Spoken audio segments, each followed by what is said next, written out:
நான் இனிமேல் சாட்டையை சுழட்டுவேன்னாரு. எங்கெங்க சாட்டையை சுழட்டினார்? இன்னைக்கு மோடி சுழட்டிருக்காரு. தேவல் கூறுறது வழக்கமான ஒன்று, அது மாதிரி நம்ம முதலமைச்சர் சொல்றது வழக்கமான ஒன்று. இந்த ஆட்சியை மீண்டும் மக்கள் தேர்ந்தெடுப்பாங்களா அப்படின்னு நாங்கள் கேட்போம். கலைஞர் தான் கேட்டார். முதலமைச்சர் சொல்ற மாதிரி நாங்கள் தான் வருவோம்னு அவர் சொல்லி என்ன செய்ய? மக்கள் சொல்லணும். சாதனை சாதனை சாதனை என்றாலே தளபதி ஸ்டாலின். அது சாதனை தான். அவர் பகுத்தறிவு பேசுவார். அங்கே போய் கோயிலாட்டம் அடிக்கிறது, என்ன முரசொலி பத்திரிக்கை படிக்கிறதுக்கு காலையில் எழுந்திரிச்சோம் பத்திரிக்கை படிக்க போகிறாரா முரசொலி, அது படிக்கிறது, அப்புறம் குத்தாட்டம் போடுறது, பார்த்தா எல்லாமே சாதனை தான். அவங்க சாதனை பார்த்தீங்கன்னா மக்களுக்கு தான் வேதனை, தமிழ்நாட்டு மக்களுக்கு தான் வேதனை. இந்த எல்லா சாதனையும் திமுக அதிலும் குறிப்பிட்டவங்களுக்கு தான் சாதனை. அதில் எத்தனையோ தொண்டர்களுக்கு வேதனையில் இருக்காங்க. அதனால் சாதனையும் ஒன்றும் இல்லை, வேதனை ஒன்றுமே சாதனையும் கிடையாது, ஒன்றும் கிடையாது. இவங்க இந்த 10 மாதங்களில் தொடர்ந்து நடத்தணும். இவங்க முதலமைச்சர் இவங்களுடைய தலைவரே சொல்லியிருக்காரு, இத்தனை அமைச்சர்கள் மீது இன்றைக்கி இடி ரைடு, காவல் நீதிமன்றம் குற்றம் சாட்டுகிறது. அப்படிப்பட்ட அமைச்சர்களை வைத்துக்கொண்டு ஆட்சியை நடத்துகிற இந்த ஆட்சியை மீண்டும் மக்கள் தேர்ந்தெடுப்பாங்களா அப்படின்னு நாங்கள் கேட்போம். கலைஞர் தான் கேட்டார். 2014 கேட்டார். நான் கேட்குறோம், நிச்சயமாக உறுதியிட்டு சொல்கிறோம், உறுதியாக திமுக என்ற தீய சக்தி இந்த தேர்தலோடு எங்கள் அண்ணன் எடப்பாடியார் அவர்கள்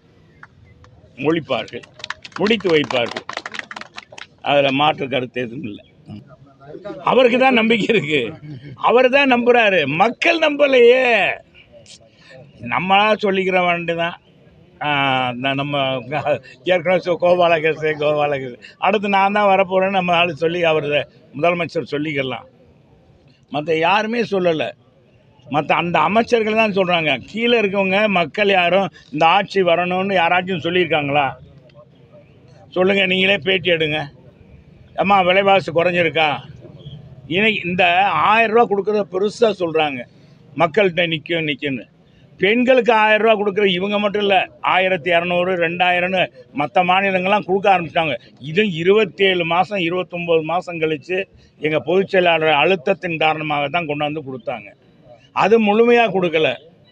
அதனால் இந்த ஆட்சி மீது எந்த விதமான ஒரு நல்ல அபிப்பிராயமே கிடையாது தமிழ்நாட்டு மக்கள் மத்தியில்.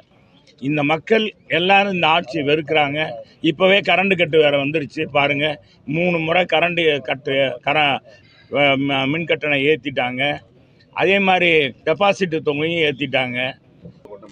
இப்போ வந்து கோவில் சுரத்து வணிக ஸ்தலமாக்கி இப்போ என்ன பண்ணுறாங்க, ஒரு டிவிக்கு 80,000 கட்டணம் மாதிரி யாரும் பார்த்து யாரும் உள்ள அனுமதிக்கவே இல்லைண்ணே. அந்த மாதிரி ஒரு துரதிருஷ்டமான. ஏற்கனவே மே தினத்து அன்னைக்கு நான் கொடியேற்றுற அன்னைக்கு சொன்னாங்க நம்ம ஊடகங்க. அப்போவே நான் சொல்லிட்டேன். அப்போ என்ன சொன்னாங்க, நான் அறநிலையத்துறை அமைச்சர்கிட்டையும் சொன்னேன், நேரடியாக சொன்னேன். அவர் சொன்னார், ஏற்கனவே என்ன மாதிரி இருக்கோ அதே மாதிரி அனுமதி கொடுப்பாங்கன்னு சொன்னார். என்னன்னு தெரியல, நிர்வாக நடவடிக்கை எடுப்போம்னு சொன்னார். நீங்கள் சொல்கிறது திரும்பவும் நான் வேண்டாம் அவங்ககிட்ட பேசுகிறேன். இப்போ இருக்கக்கூடிய தலைவர்களில் வந்து பார்த்தீங்கன்னா விஜய் வந்து அளவுக்கு அதிகமான கூட்டம் வருது. அதெல்லாம் வந்து வாக்குகளாக மாறுமா? அப்படி வாக்குகளாக மாறுகிற பட்சத்தில் வருகிற சட்டமன்ற தேர்தலில் திமுகவிற்கும் அதிமுகவிற்கும் பெரிய போட்டியாக சவாலாக விஜய் இருப்பாரா சார்? அதெல்லாம் இப்போ சொல்ல முடியாதுங்க. இதெல்லாம் சொல்ல முடியாது. எப்படி என்னன்றதெல்லாம் சொல்ல முடியாது. மக்கள் என்ன பார்வை பார்க்குறாங்க என்னன்றது தான் பார்க்கணும். இந்த நேரத்தில் நீங்கள் அதான் தேர்தல் இந்த இதை பற்றியெல்லாம் நல்லதை பற்றி எங்கள் சித்திரத்தில் நடக்குது. நம்ம ஊர் திருவிழா, நம்ம மதுரைக்காரங்க, நம்ம அந்த திருவிழா நல்லா நடத்தினோம்னா தான் நமக்கு பெருமை.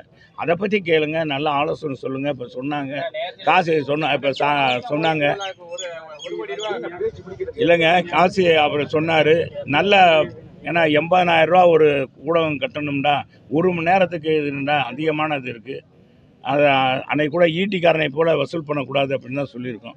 ஆனால் இதை நம்ம இந்த திருவிழா இதை நம்ம இப்போ பேசுவோம். அதுக்கடுத்து எங்கள் பொதுச் செயலாளர் சொல்லுவார். இந்த அரசியல் கருத்துக்கெல்லாம் சொல்லும்போது நான் சொல்கிறேன்.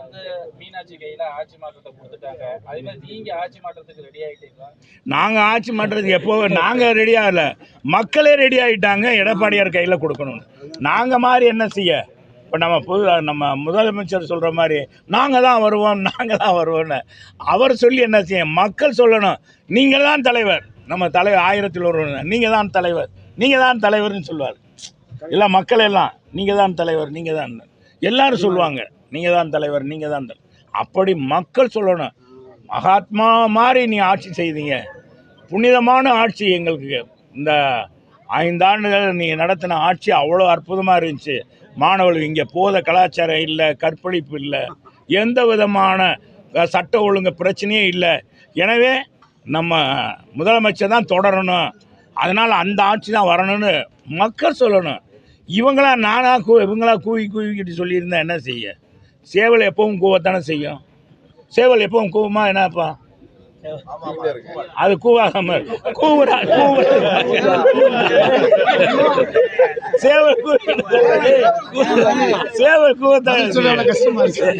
கூவும். அது கூவுறது கூவிக்கிட்டே தான் இருக்கும். அதை பற்றி நம்ம பொருட்படுத்த வேண்டியதில்லை. சேவல் கூவுறதுன்னு அதுக்காக சேவல் கூவிருச்சுன்னா சேவல் கூவுறது வழக்கமான ஒன்று. அது மாதிரி நம்ம முதலமைச்சர் சொல்கிறது வழக்கமான ஒன்று. இப்போ நான் கூடுதலாக சொல்லிட்டாங்க 234 சுவிட்சை அடித்தா பெண்ணி எடுறா அப்படின்னு தமிழ்நாட்டில் சார். கஞ்சத்தனம் கூடாது அதெல்லாம் என்ன அப்படின்ட்டார். அதனால் தேர்தல் வரும்போது மக்கள் சரியான முடிவு எடுப்பாங்க, அதை பார்த்துக்கணும். இப்போ நம்ம பாரத பிரதமரை பாராட்டுறோம்ல, இந்த தீவிரவாதி, அது மாதிரி ஒரு சம்பவம் சொல்லுங்கள். நம்ம முதலமைச்சர் இந்த மாதிரி நடவடிக்கை எடுத்தாரியா சொல்லுங்க.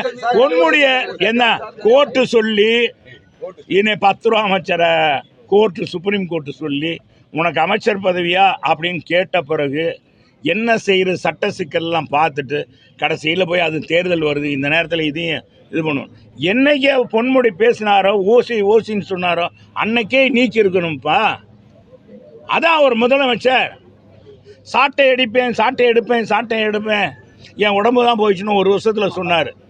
எனக்கு மந்திரிகளும் சரியில்லை, வாச்சவனும் சரியில்லை, இருப்பவனும் சரியில்லைன்னு சில பேர் சொல்கிற மாதிரி எனக்கு கட்சிக்காரங்களும் சரியில்லை, இதுவும் சரியில்லை, இதனால் எனக்கு தூக்கம் போச்சு, என் உடம்பே போச்சுன்னு நம்ம முதலமைச்சர் சொன்னார். நான் இனிமேல் சாட்டையை சொல்லட்டுவேன்னார். எங்கெங்க சாட்டையை சொல்லட்டினார்? இன்றைக்கி மோடி சொல்லட்டிருக்காரு. என்ன சொல்கிறீங்க? மோடியை சொல்லட்டிருக்கா. அப்படி ஒரு பாராட்டு செஞ்சாரா காரியம்? சொல்லுங்கப்பா, என்ன சொல்லுங்கண்ணே, சொல்லுங்க. இப்போ முதலமைச்சர் சொன்னார், இதை செஞ்சாருப்பா அப்படின்னு அப்படி சாட்டையை சொல்லிட்டுனார். அப்போ என்ன இலவசம் எல்லாம் இதெல்லாம் ஏற்கனவே கொடுக்கறதாப்பா. எல்லாத்தையும் நிப்பாட்டிட்டு அது கொடுக்குறாங்க, கொஞ்சம் பேர் கொடுக்குறாங்க. அதெல்லாம் ஒரு பெருசே இல்லை. அதனால வேற மாநிலத்தில் 2ஆம் அமைச்சர்களுக்கு உத்தரவிட்டு இருக்காரு, திமுகவுடைய திட்டங்களையும் சாதனையும் மக்கள்கிட்ட போய் எடுத்து சொல்லுங்க, யாரும் சென்னையிலே இருக்க வேணாம், ஒவ்வொரு அந்தந்த மாவட்டத்தில் போய் மக்களை எடுத்து சொல்லுங்கன்னு சொல்றாரு. ஒரு தலைவர் ஒரு முதலமைச்சர் சொல்லக்கூடியது தான் சொல்லியிருக்கு. அதுல எல்லாம் மாற்று, அதுல எல்லாம் என்ன இருக்கு? அவரும் உங்கள் ஆட்சியில் என்ன செஞ்சுருக்குன்னு போய் சொல்லுங்கப்பா. நீங்கள் மெட்ராஸிலேயே கும்மி அடிக்காதீங்க, ஏசி ரூம்லேயே இருங்க, வெயில் காலம் இங்கேயே இருக்காதீங்க, வெயில் காலம்ட்டு அங்கே போய் மக்களை பாருங்கள் அப்படின்னு சொல்லியிருக்காரு. இங்கே மக்களை பார்க்க வரும்போது தான் தெரியும் அவங்களுக்கு என்னாண்டு. உங்களுக்கு தெரியும், இப்போ தேர்தலெலாம் ஐபிஎல் சாமி பட்ட பாடெல்லாம் தெரியும். ஓட்டு கேட்டு போகும்போது என்ன பாடுபட்டார். நீங்களாம் அன்னைக்கு ஓட்டு கேட்டு வந்துட்ட அப்படின்னு உரிமையெல்லாம் பேசுனாங்க. நிறைய இடங்கள்லாம் அமைச்சர்களை விடலை போன தேர்தல். அது மாதிரி ஆக வேணாம், அசிங்கமாகி போகும் அப்படின்னு. நாங்கள் 10 வருஷம் ஆட்சியில் இருந்தோம். ஏப்பா டிட்டோ குமார் யாராச்சும் எங்களை ஓட்டு கேட்டு வரும்போது என்னை ஏதாவது சொல்லியிருக்காங்களா? வரவே இல்லைன்னு சொல்லணும்.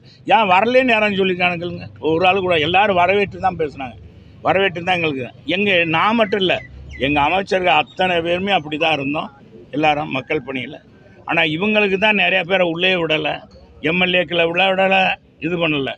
இருந்தாலும் அவங்க ஜெயிச்சாங்கன்னு வந்துச்சு. அது என்ன காரணம் என்னன்னு தெரியல, அது பார்த்துக்கலாம். இதுபோன்ற செய்திகளை மேலும் தெரிந்து கொள்ள எங்களது யூடியூப், ஃபேஸ்புக் மற்றும் ட்விட்டர் ஆப்களை சப்ஸ்கிரைப் செய்யவும்.